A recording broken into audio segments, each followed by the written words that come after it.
Hello students, now we are going to discuss another topic in chapter periodic properties, class 11 chemistry, that is modern periodic law. ठीक है, देखो modern periodic law. ठीक है, देखो जैसा हम लोगों ने पिछले इंट्रोडक्शन पार्ट में पढ़ा था कि शुरुआत एक जो पीरियोडिक टेबल बनाने की जो शुरुआत थी उसे किसने किया था, मेंडलीफ ने किया था. ठीक है, लेकिन वो बहुत बिगिनिंग थी. ठीक है, हमारे पास बहुत ज़्यादा इंस्ट्रूमेंट नहीं थे. ठीक है, बहुत ज़्यादा जो एकदम स्मॉल मेजरेबल क्वांटिटीज होती है उनको मेजर करने के लिए हमारे पास कोई उस तरीके का डाटा नहीं था, इंस्ट्रूमेंट नहीं थे. ठीक है, फिर भी मेंडलीफ सर ने बहुत ज़्यादा प्रयास किया कि हम एक टेबल बनाएं जिससे हमें एलिमेंट्स की स्टडी में क्या मिले, आसानी मिले.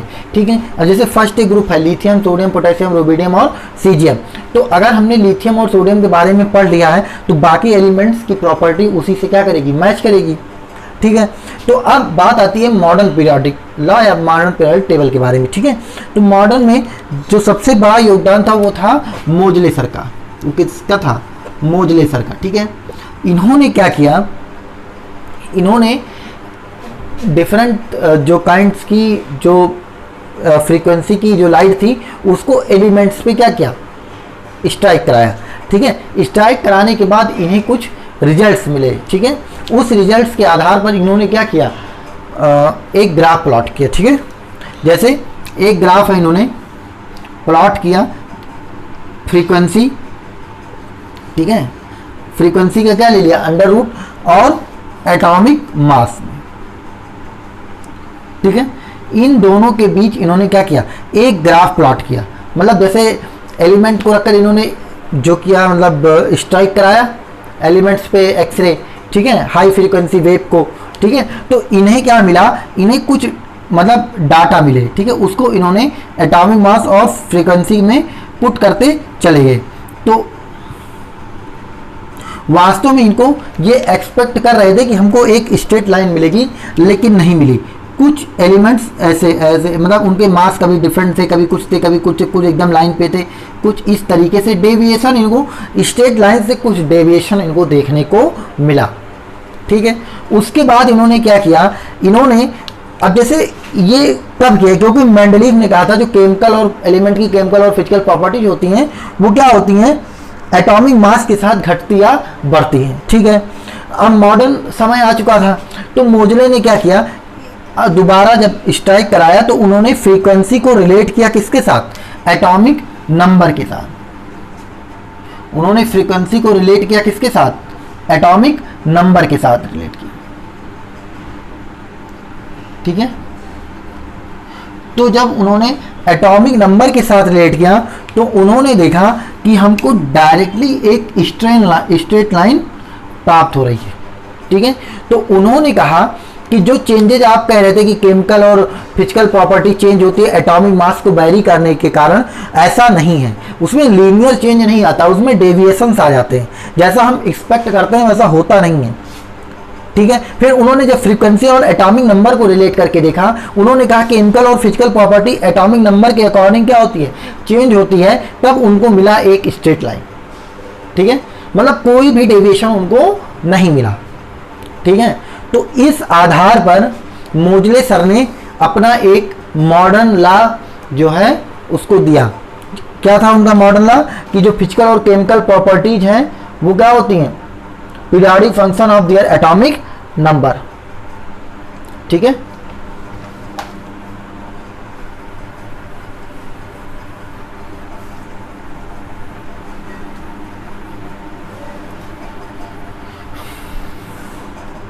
क्या था मॉडर्न पीरियोडिक लॉ मोजले सर का, कि जो एलिमेंट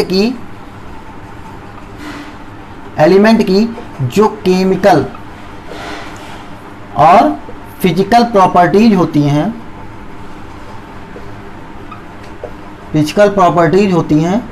वो क्या होती हैं, वो पीरियोडिक फंक्शन होती हैं. वो क्या होती हैं, पीरियोडिक फंक्शन होती हैं. ठीक है, पीरियोडिक फंक्शन होती है किसकी, उसके एटॉमिक नंबर की. एटॉमिक नंबर की क्या होती है, पीरियोडिक फंक्शन होती है। जैसे जैसे आप एटॉमिक नंबर चेंज करते जाएंगे वैसे वैसे क्या होगा, उनकी फिजिकल और केमिकल प्रॉपर्टीज में भी क्या आएंगे, चेंजेज आएंगे, ठीक है। लेकिन एटॉमिक मास में उस तरीके का लीनियर नहीं मिल रहा था, जैसा वो एक्सपेक्ट कर रहे थे कि इसी तरीके का चेंज होगा, ऐसा नहीं हो रहा था, ठीक है। तो मोजले सर की ये जो मान पीरियोडिक जो लॉ थी उसको हमने समझा, ठीक है। और यहाँ पर मोजले सर ने एक इक्वेशन दी थी, nu is equal to A Z minus B. Nu क्या है, यहाँ पर ये फ्रीक्वेंसी है, ठीक है। ए क्या है, कांस्टेंट्स हैं, ठीक है। बी भी हमारा क्या है, कांस्टेंट है। और जेड क्या है, एटॉमिक नंबर, ठीक है। तो इस तरीके से मोजले सर का जो इक्वेशन है root nu is equal to A Z minus B, ठीक है। तो इस इक्वेशन के अकॉर्डिंग उन्होंने इस लॉ को प्रपोज किया, ठीक है। उसके बाद आते हैं हम long form of periodic table को कुछ समझने की कोशिश करते हैं। कुछ हमने पिछले उनमें क्या समझा था, थोड़ी बहुत चीज़ें हैं जो हम इसमें देख लेते हैं। देखिए इसमें देखिए हमने कल क्या पढ़ा था कि इधर था हमारा एस ब्लॉक, ठीक है। एस ब्लॉक में दो पार्टीशन था, एक था फर्स्ट ए और दूसरा था हमारा सेकेंड ए। फिर बीच में हमारा था बी ब्लॉक, जो कहाँ से शुरू हो रहा था, इधर फोर्थ पीरियड से शुरू हो रहा था और यहाँ पर ये थी 3D सीरीज। क्यों, यहाँ पर क्या था, n-1D10 था, ठीक है, 3D सीरीज, ठीक है। उसके बाद लास्ट में क्या था हमारा, लास्ट में हमारा था पी ब्लॉक, ठीक है। 13th 14th 15th 16th 17 और 18, ठीक है। या इसको third A, fourth A, fifth A, sixth A, seventh A और क्या था, एट्थ ए, ठीक है।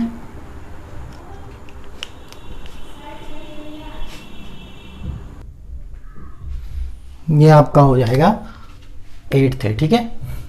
तो यहाँ पर हमें पता ही है, ठीक है, boron, aluminium, gallium, indium, thallium, ठीक है। यहाँ पर हो जाएगा कार्बन, सिलिकॉन, जर्मेनियम, टिन और लेड। फिर फिफ्थ में क्या हो जाएगा, फिफ्थ में कार्बन का नाइट्रोजन, फास्फोरस, आर्सेनिक, एंटीमनी और बिस्मथ, ठीक है। फिर सिक्स्थ में क्या हो जाएगा, ऑक्सीजन, सल्फर, सेलेनियम, टेलेनियम, पोलोनियम, ठीक है। इधर जाएगा फ्लोरीन, क्लोरीन, ब्रोमीन, आयोडीन, एस्टेरीन, ठीक है। और इधर क्या हो जाएगा एट्थ में, नियॉन, आर्गन, क्रिप्टॉन, जेनॉन और रेडॉन।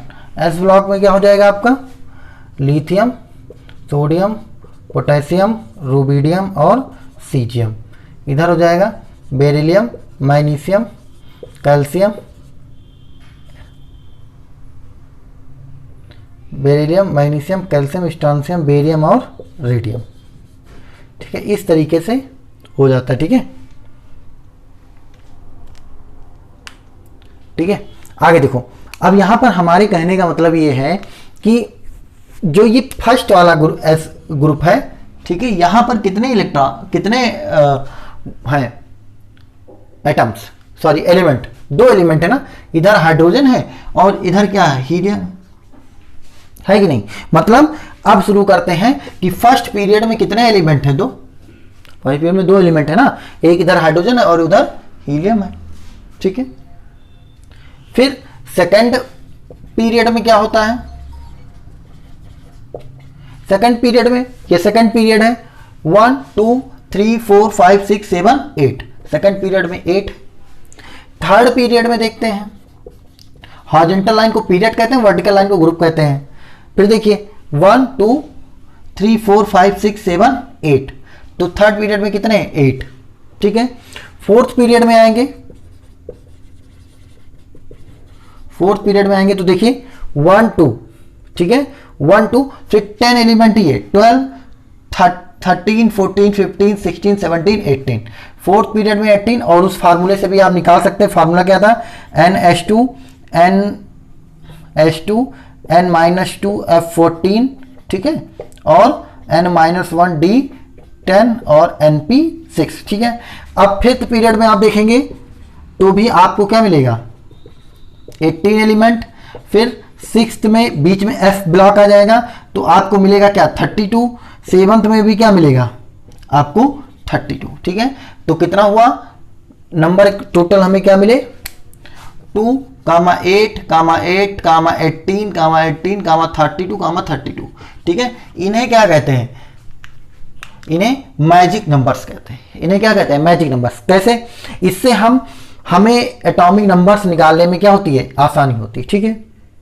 जैसे बोरान का देख, इस एलिमेंट का देख लें तो बोरान का एटॉमिक नंबर कितना होता है, 5। बोरान कितना होता है, 5 में 8 जोड़िए, 8 ऐड करिए तो कितना हो जाएगा, 13। कितना हो जाएगा, 13।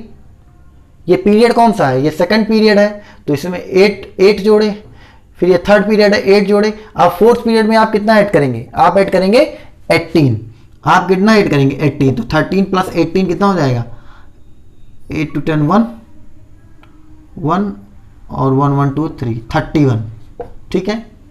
ये कौन सा पीरियड था, पहला तो हीलियम वाला था, 1 2 3 4। अब फिफ्थ में क्या जोड़ेंगे, फिर 18 जोड़ेंगे तो 31 प्लस 18 कितना हो जाएगा, 8 1 9 3 1 4 49, ठीक है। उसके बाद थाइलियम है तो थाइलियम में आप क्या जोड़ेंगे, 32। तो 49 प्लस 32 कितना हो जाएगा, 9 2 11 1 5 3 8 81। तो इस तरीके से हम किसी का भी क्या लगता है, अगर ऊपर वाले का एटॉमिक नंबर हमें पता है तो उसमें इस मैजिक नंबर को ऐड करते जाएंगे पीरियड के हिसाब से, तो हमें मिलता जाएगा क्या, नीचे वाले जो एलिमेंट्स होंगे उनका एटॉमिक नंबर हमें मिलता जाएगा, ठीक है। तो इतना हमको पता चल गया। अब हम देखने जा रहे हैं 100 से ऊपर वाले एटम्स का IUPAC नेम, ठीक है। अभी तो सबका ओरिजिनल नेम आ गया है, लेकिन पहले जो था कि 100 से ऊपर वाले को वैसे ही रख दिया गया था और उनका एक IUPAC ने नेमिंग की क्या दी थी, बताई थी, एक विधि बताई थी, ठीक है। तो हम लोग शुरू करते हैं उसको समझना। देखिए जैसे IUPAC नेमिंग अगर आपने थोड़ा बहुत पढ़ी होगी तो नंबरिंग करते थे, तो 1 का मैथ, 2 का एथ, प्रोप, ब्यूट, ठीक है, पेंट, हेक्स, हेप्ट, आर्क, नोन, डेक, ठीक है। तो वैसे हम लोग जब नंबर निल 1 को un, bi, tri, quad, pent, hex, sept, oct और 9 को क्या लिख देंगे, ENN, ठीक है। तो IUPAC नेमिंग करते समय इन नंबरों के आगे ऐसे टर्म्स का हम यूज करेंगे, ठीक है।